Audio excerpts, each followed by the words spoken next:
I'm recording.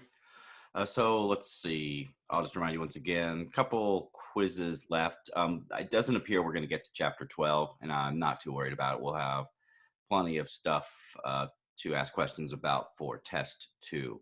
So it doesn't look like we will get to chapter 12, probably get to chapter 11 before the course is done. Today we will start on chapter 10 concerning emotion.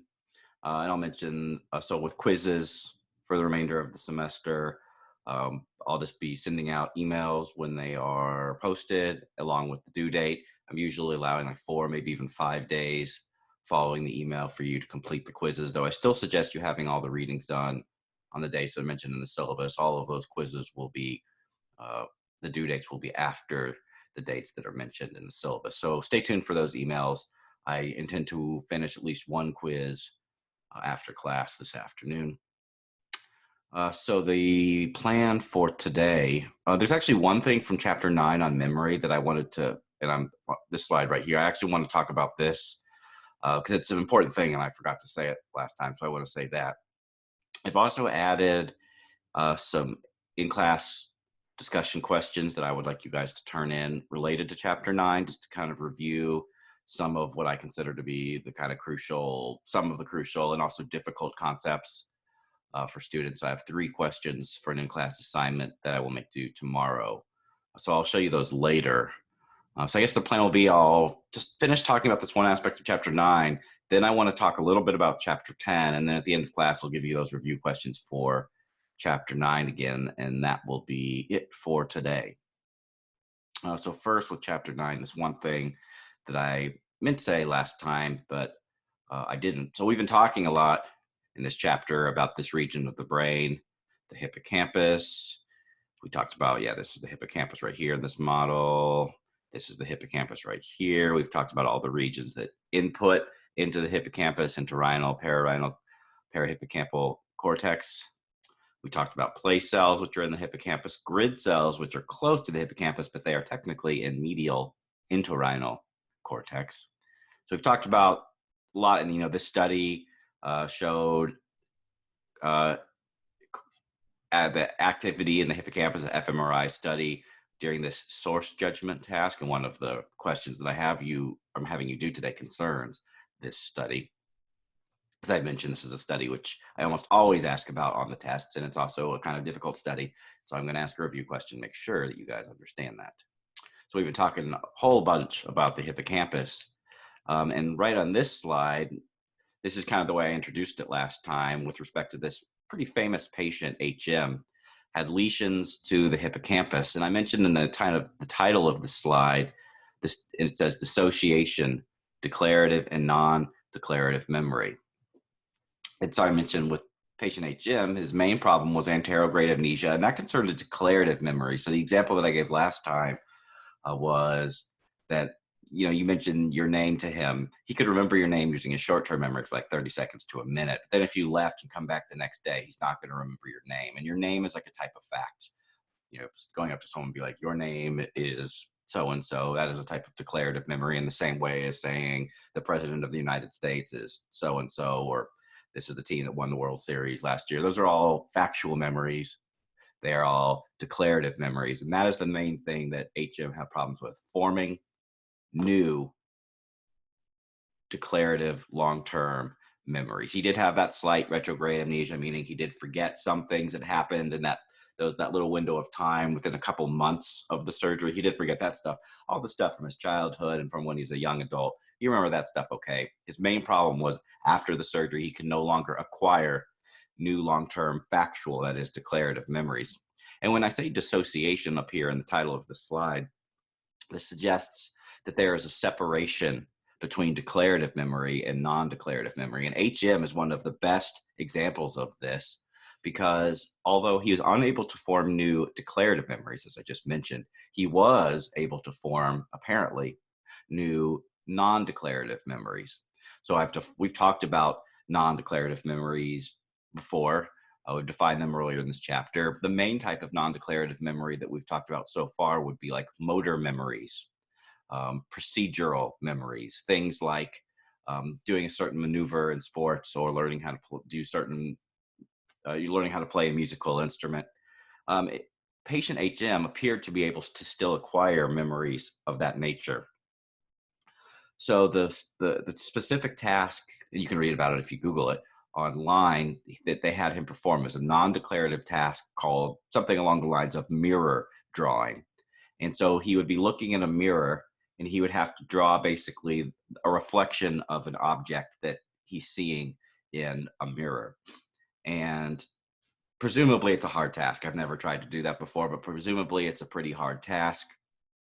And they would have him perform this multiple days. So he would do it day one, come in, and he'd do this mirror drawing task. And they would measure, I believe the dependent variable was the amount of time it took him to complete a drawing on the mirror drawing task. So he'd have to see something, a drawing, and then he'd have to like to look at the reflection and try and draw what he's seeing based like accurately based on seeing the reflection of this thing. Presumably it's a hard task, and it would take, it's not something that you can just do real quickly. You really have to think to kind of complete the task.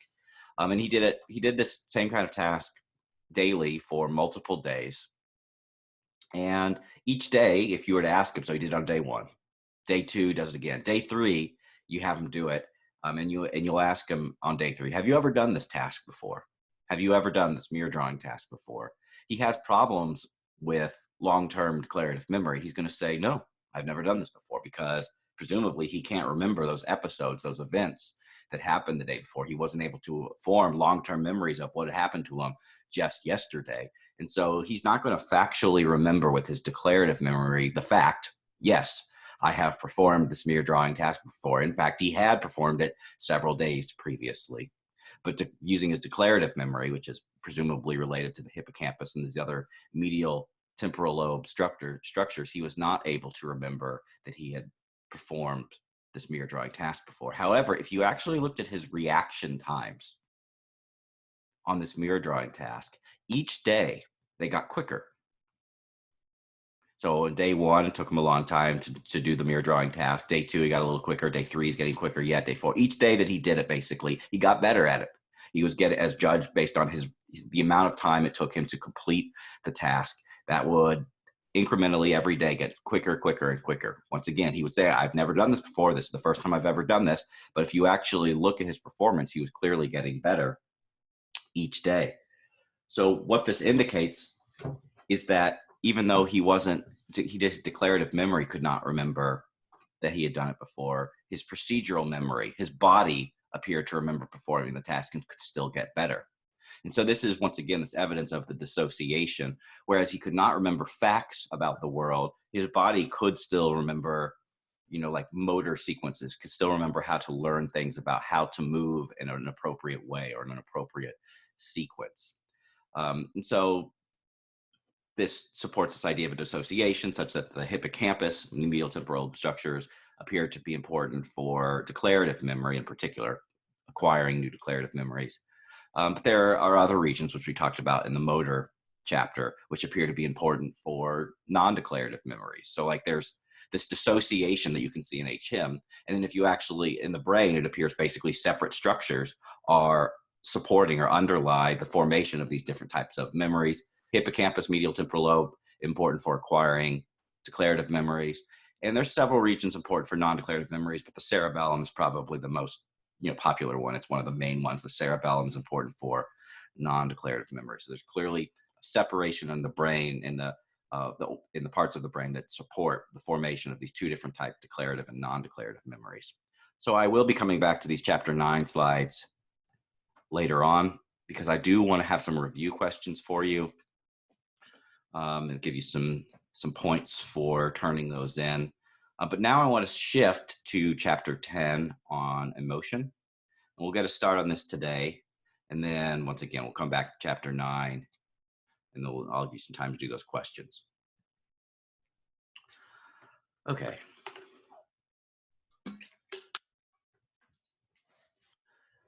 So let's head right into emotion by defining it here. And this has got to be one of the most difficult terms in all of psychology, neuroscience, to try and define emotion. And the textbook kind of mentions that it's a difficult term to define. And just about everywhere you see it attempted to be defined, there's no simple definition. Usually you kind of have to define it with these bullet points. And this is common. You see this in intro psych textbooks. You see in various types of textbooks where like these three components. And so emotion is this thing which kind of has these three different components to it. And that's the way I've usually seen it defined. And we'll talk about all of these different components. The one that we're probably most interested in are probably the physiological one. But we're also interested, I guess, in the behavioral one too. The experiential one is kind of hard to study, scientifically at least. So let's kind of break these down a little bit. Behavioral aspects of emotion is the idea that there are certain events or situations or contexts which tend to cause individuals to show certain types of facial expressions. So facial expressions would be like smiling or frowning or bodily expressions. I'll show you some. Actually, I'll just go to that right now. Right here is a good example of bodily expression. So I Googled victory and then I went to images. And one of the most common kind of body language that is expressing whatever emotions are involved with victory. So that'd be like elation. I imagine joy would be an emotion that would be involved with victory, relief, perhaps.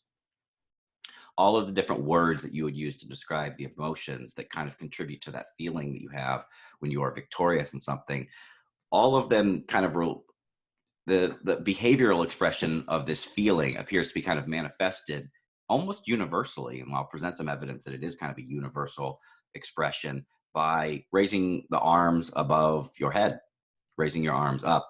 So yeah, as I said, you just Google victory and then this is the thing that occurs. It's almost always everywhere you look, the same kind of expression, people raising their fists in the air, which I've heard some interesting theories behind why people do this.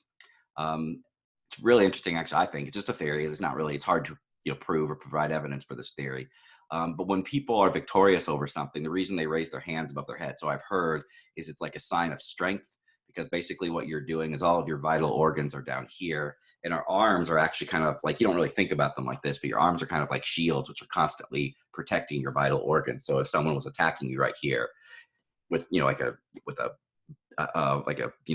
object which could hurt you, your arms are kind of protecting you on each side so that your arm might get injured, but that's presumably much better than like, your liver getting injured, or obviously your heart, or in any of the internal organs. So when you are victorious, it's like a sign of strength or confidence that you are basically exposing these vital organs. And so it's just an interesting explanation I've heard for like why we raise our hands. It's a way of showing you're not afraid that anyone's going to try and attack your vital organs. And so you're exposing them. That's what I've heard. Interesting little theory. So that is a behavioral expression. That's an example of behavioral expressions. And I'll show you, actually, I guess I have some more. Yeah, right here. So these are just some various ones that I Googled. So this is, Kevin McAllister from Home Alone. I don't remember this Home Alone 1 or 2, but the emotion most likely being expressed here would be fear. Here's another one. This one's kind of hard to pin down the word. Like joy might be appropriate here. I think like serenity or peacefulness. Those are different emotions shown here. And then this is a character from Inside Out, sadness. And you look at her body language. She does this, quite throughout the entire movie. Probably the main thing she's doing here is she's kind of slouching. She's making herself small, which is kind of like the manifestation of the emotion of sadness, is kind of hiding yourself. You're out there, but you're kind of hiding yourself. And I would say she also has some subtle things going on in her face as well, like kind of the way her eyebrows are like, that kind of looks like sadness. So there's a lot of subtle things going on. The most obvious one here is her slouching, but then maybe also she kind of looks like she's frowning on her face as well. So that's pretty clearly sadness. This one's just a weird one. I always thought this was kind of funny. It appears that this child is at some type of sporting event, and it's, you don't usually see children making that hand expression, but I would say the emotion this child is probably feeling is anger. So that would be another example of a physical manifestation of an emotion, or a behavioral expression of emotion. These are all different emotions, and they all kind of have their different set of behavioral expressions.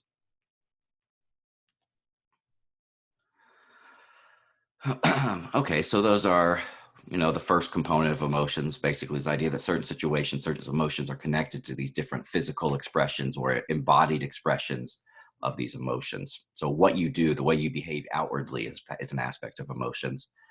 I would say the way that most of us think about emotions, me personally at least, is emotions are feelings you have like inside your head. They're, yeah, feelings. That's really the best word I can come up with other than this word, which is kind of part of the definition. Subjective experience, which kind of means, in my opinion, the same thing as a subjective feeling. What it feels like in you when you're happy or what it feels like to be sad. There's kind of this thing which is going on in your mind, which only you can feel, which is oftentimes referred to as the experiential or cognitive, the subjective experience of an emotion. Which is interesting because, and I talk about these more in my cognitive psychology class, there are definitely aspects of the mind that change depending on your emotion. When you are in different emotional states, it kind of changes the way your mind makes decisions. When you are in one emotional state, you're more likely to make one kind of decision than when you are in another emotional state, you'll make a different decision. Your way of thinking, in other words, changes depending on your emotional state. That's why it's referred to as cognitive. Kind of the way you perceive the world changes depending on how you're feeling inside. And then finally, physiological indices of emotion. These are kind of cool. These are one of the things that we do get to study a lot in the 625 class that I also teach. Of course, during the fall semester, right now I'm teaching it, but it's kind of a weird semester because of the pandemic. We're not actually able to measure a lot of these things. But on a typical semester, usually, and hopefully next year, because it looks like there's a vaccine coming, um, we measure a lot of these different physiological things like heart rate. We attach electrodes to people's bodies and can measure their heart rate. We actually, as of yet, haven't been able to measure hormones in that lab, but we can measure muscle activity, skin conductance. We don't measure pupil size, but we can measure the movement of your eyeballs in our laboratory, the 625 laboratory. So these are all different things you can usually physiological measure. You could basically define it as using some type of measurement device on the body to measure something, some type of activity regarding the body. And that would also, of course, include things like what the brain is doing. That would be considered a physiological indice of emotion as well. But these are basically things that change when you're in different emotional states. So, like a really, probably the most straightforward one, when you're in the state of when you're experiencing the emotion of fear, your heart rate tends to increase. And there are other skin conductance, like I've seen studies when people are looking at pictures of like sexually evocative pictures that can cause you, skin conductance is basically measuring the amount of sweat that is produced on your hand. And it says the word conductance in particular refers to the fact that when your hands are sweaty, electricity passes through them more easily. So skin conductance basically measures electrical transmission or conductance based on the fact that when you're more sweaty, skin conductance occurs more easily.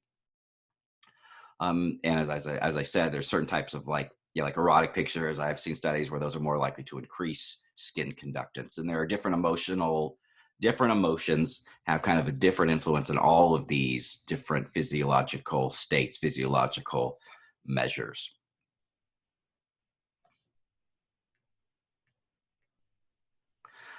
So I wanted to just talk about this one because I just defined those three aspects of emotion, and we talked about the behavioral component, the fact that when we uh, feel specific emotions, it tends to cause us to have certain type of a physical manifestation of that emotion.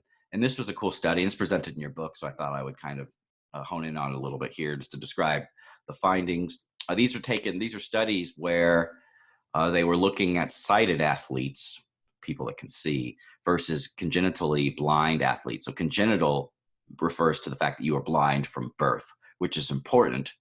People that are blind from birth, presumably, cannot acquire information using their eyes.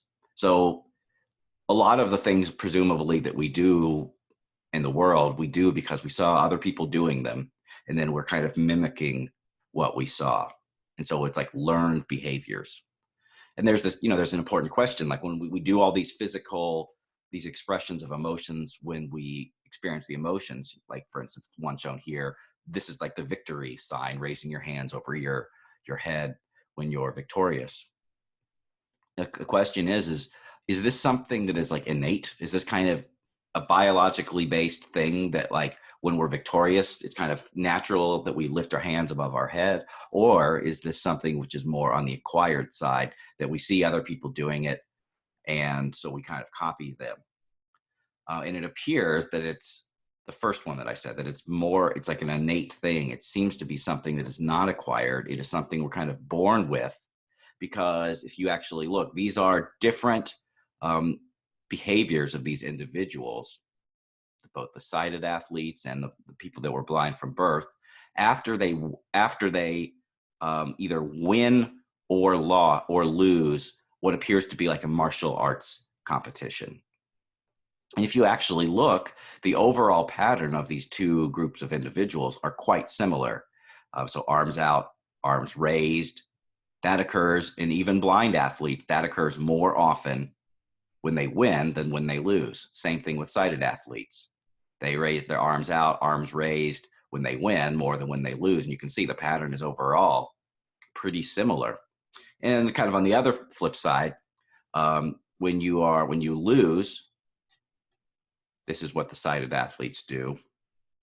Chest narrows. I don't know exactly what that means. I do definitely understand what shoulders slumped means, though. When you lose, you're more likely to slouch, make yourself small, hide yourself.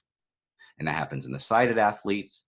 And it happens, in fact, it appears to happen even more in the congenitally blind athletes. So there is like qualitatively, the pattern is kind of the same. The red bar is taller than the blue. The red bar is taller than the blue. Same as the sighted athletes. I do find it interesting, though, that the congenitally blind athletes actually appear to do this behavior even more. So they actually the blind athletes appear to slouch even more than the sighted athletes.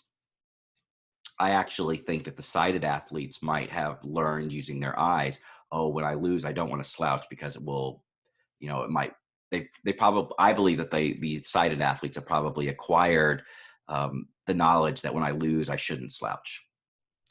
Whereas presumably the congenitally blind athletes have not, and so they slouch a great deal. And so all of this, the textbook, and I find this evidence pretty convincing, suggests that there are these behavioral expressions of emotion which are innate, that we're born with them, and that you don't need to see other people doing these emotions in order to have these behavioral responses to these emotions. I think the evidence is pretty straightforward. The blind athletes show the basic same pattern as the sighted athletes, even though they've never experientially learned from viewing or looking at the world. Okay, so we're talking here about some terms which are introduced in the textbook, and they are basic and complex emotions.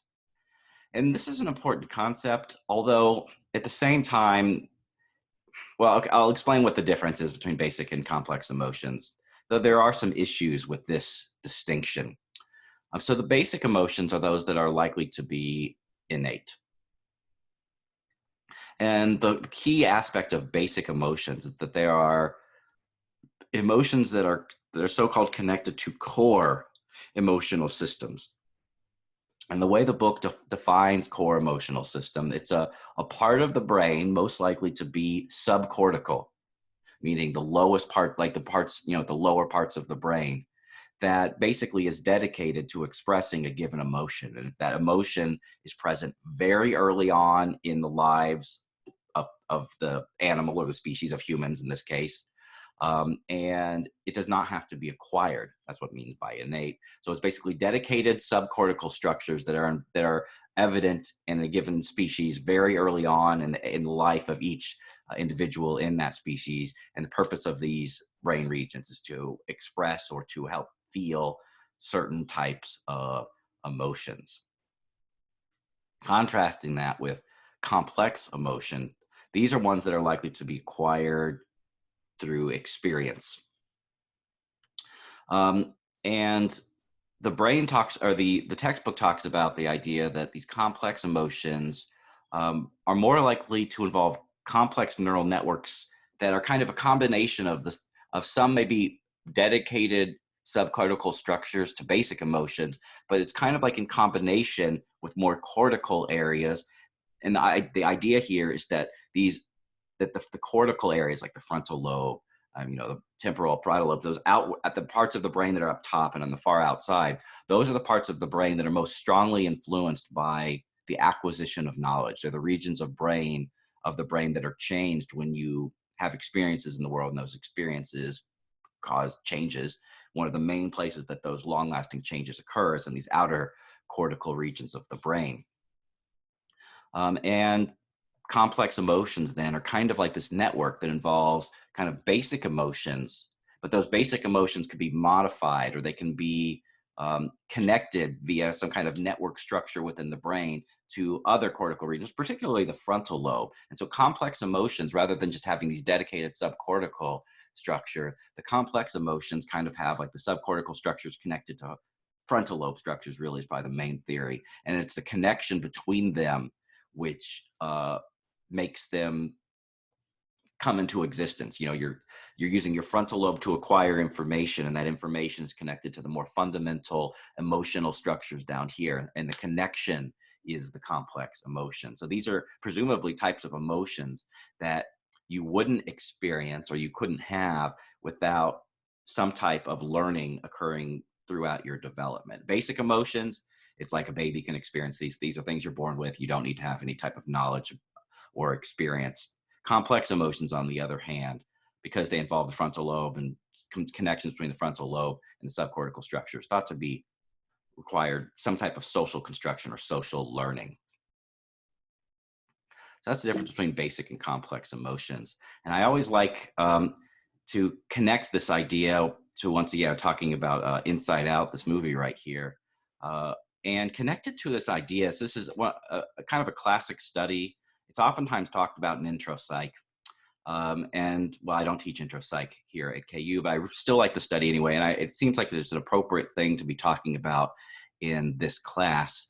Mary Calkins, who published an article in Psychological Review in 1906, so way over 100 years now. And she's an interesting figure in psychology. She's one of like the first like really successful women in psychology. Of course, she experienced hardships like being denied access to PhD programs and stuff because of her biological sex. But she still did some interesting things regarding research on, well, in particular, she was these two things that you probably heard about if you can remember all the way back to your introductory psychology class. Two terms which are oftentimes talked about in intro classes: structuralism and functionalism. There's these two terms, and Mary Calkins kind of dedicated herself, at least at this point in her career, to kind of understanding these two terms. And these two terms also map on pretty well to this idea of a basic emotion and a complex emotion. They map on pretty well. And so I'll kind of talk about how these things, this idea of structuralism basically maps on to a basic emotion, whereas functionalism kind of maps on to complex emotions. They're kind of very analogous. So she was using different terms, but she's describing similar types of things based on the knowledge that she had over 100 years ago. So structuralism is typically defined in an intro textbook. It's kind of the idea that the mind or the consciousness is composed of internal atoms. And so the word atoms is kind of vaguely defined, but you can use your knowledge of, like, I put it in parentheses here. The word atoms was chosen by these researchers back then to make a very quite unambiguous connection to, physics, atomic structure. The idea that there are out in the world, I guess, chemistry, there are elements in the world which cannot be decomposed any further. They're kind of a fundamental unit of the world, of the composition of all of the things which exist in the world. There are fundamental atoms, fundamental elements, which cannot be easily, at least, decomposed any further. And the idea of these structuralists is that there must be similar types of things in the brain, similar types of things in the mind. There are elements or aspects of the mind which are cannot be decomposed any further. Presumably, these are things that you are born with, and that you can kind of build on top of these things, but those are kind of like the bedrock. Those are the underlying structure of all of the things that we build on top of it through our experience. So that's structuralism. And Calkins is pretty clear in using some of the, some analogies that she makes in this paper in 1906, that joy she would consider, so that would be an emotion, probably a basic emotion, is an atom of positive emotions. Basically, joy is kind of like, or you could call it happiness. The other kind of synonyms would be considered a basic, it's like positive emotion. It's kind of like any positive emotion that you have ever experienced. Basically, at the bedrock of that is, this emotion, the capability of having a joyful experience is presumably something you've been born with. The neurotransmitters, whatever it is in your mind that allows you to experience those feelings of joy, presumably that's always been there since the day you were born. And so joy, those atoms that are talked about, and joy would be an example, would be considered a positive emotion. A joy would be like an atom, a type of emotional experience that cannot be decomposed any further, and it kind of is the bedrock of all emotional experiences that you'll have throughout your entire life. Contrasting that with functionalism, which she also talks about in her paper. At the time, these were like two schools of thought that were kind of competing with each other. And if you're curious, the basic idea of her paper was actually these two things, which were kind of competing theories at the time, are actually quite nicely, like, if you kind of connect them in a way, you can have a very nice understanding of the entire mind, instead of just focusing on structuralism or functionalism. Like, she was an attempt to kind of unify these two different theories into one larger theory. That's the main contribution of this paper.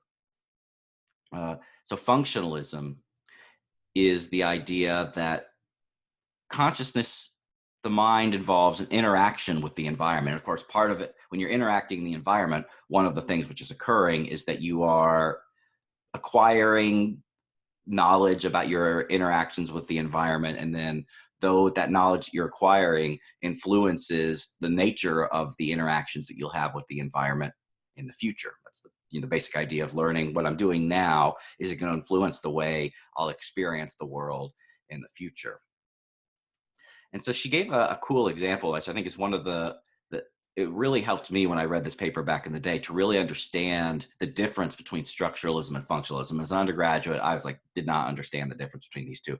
But this explanation right here really helped me. So this pride would presumably be a complex emotion. It's not necessarily an emotion that we are born being able to experience. And part of the reason is because when we're born, we're kind of individualistic. I mean, we're dependent on our parents, but we're kind of, when you're born, you're just a baby. You're not really like thinking that much about other people. You're kind of just like whatever is right in front of you.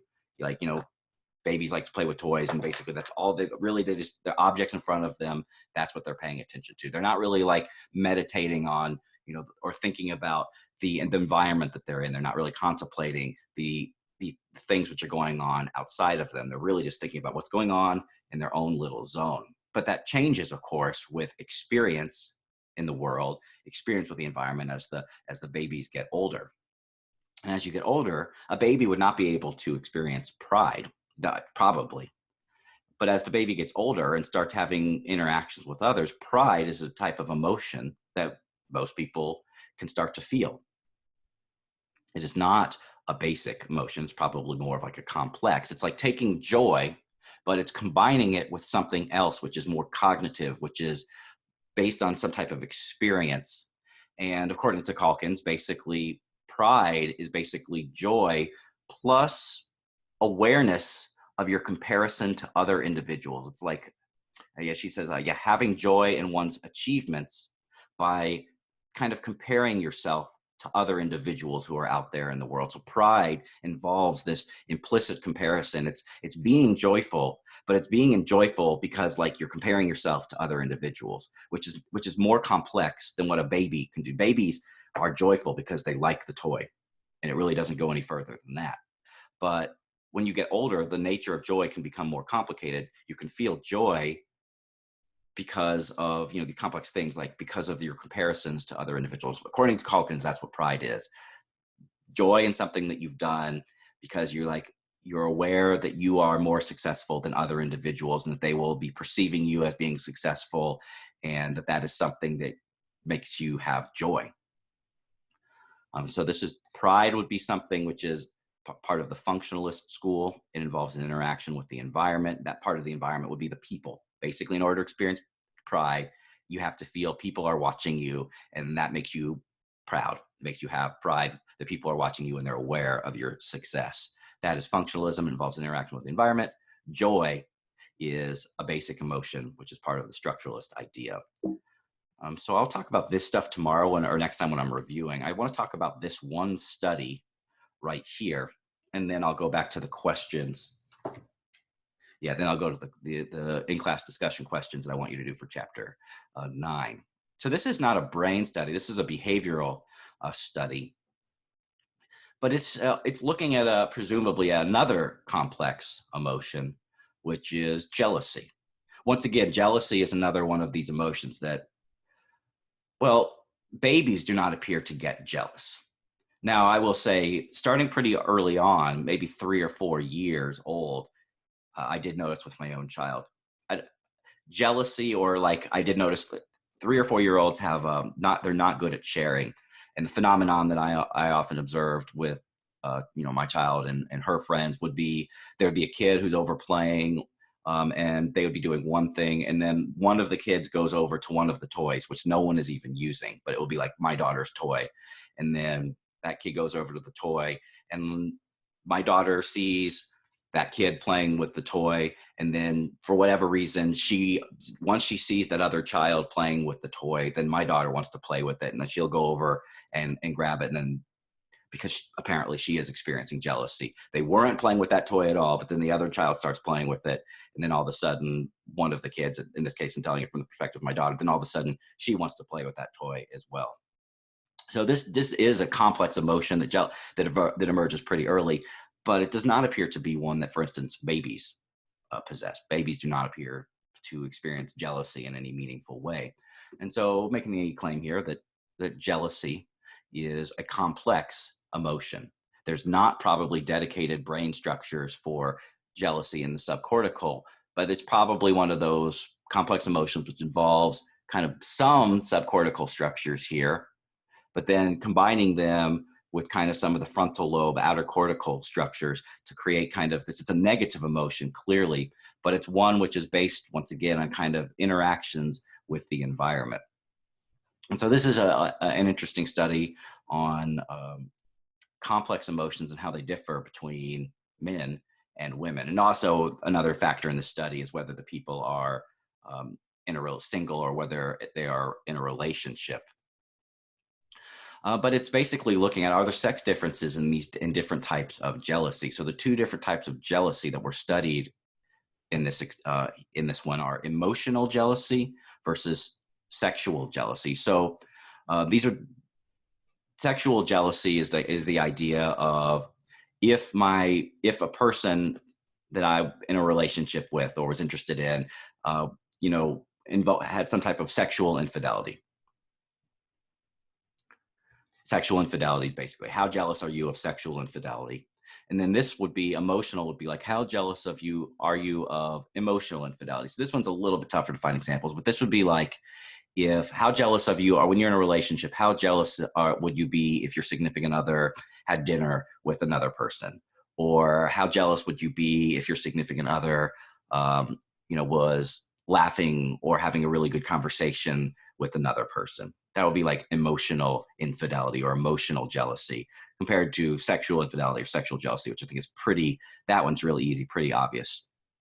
And so they just asked people to provide a jealousy score. So they would describe a scenario. The participants in the study were either single or partnered. And the most interesting factor, though, I think, is the biological sex, the difference between the women and the men in the study. Oh, one other thing, though, is this study was done in I'm trying to remember the country. Norway.